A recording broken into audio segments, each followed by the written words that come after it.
What are the pros and cons of Pinterest? I'm willing you're kind of a little sketchy on Pinterest. Is it worth your time?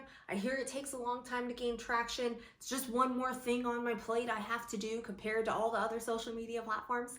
But I'm going to show you why you should be using Pinterest for your small business, because unlike Instagram, it's long game strategy. It builds over time. So let's get into the pros and cons of Pinterest. So with social media, it's a little bit easier to get instant gratification, right? Because people instantly like, they comment, they share, where Pinterest is more of a search engine. It's a little bit different than how social media platforms operate. With Pinterest, it's searchable content. So your ideal customer is going to be searching for your content. And it's a little bit more behind the scenes. They click on your blog, they can comment, they can like, and they can save it, but it's not really face-to-face interaction like it is on social media. Social media, you can send a DM, you can say, hey, you can send a video, and you're physically using your face a lot.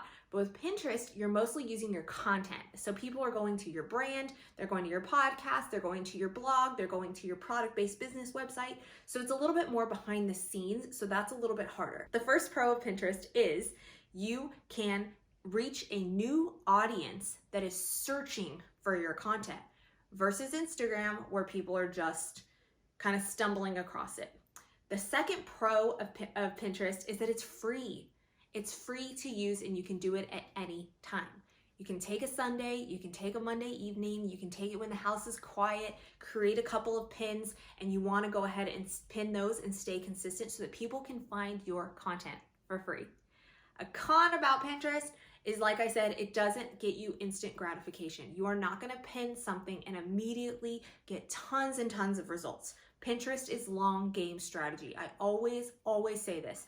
You have to remain consistent on Pinterest. The longer you are on it, the more pins are you creating, the higher you are likely to reach your audience member. You have to stay consistent, as with everything, but Pinterest is more long game strategy. It'll take anywhere from 3 weeks to 6 months for a pin to really gain traction. So you have to stay the course, you have to trust the process, and you have to remain consistent. Another pro about Pinterest is that when you put your content there, it lives. Unlike Instagram or other social media, it dies really quick. So say you put in a story graphic on Instagram, it's gonna die within 24 hours, and sometimes on the feed even quicker than that because everybody's just so active.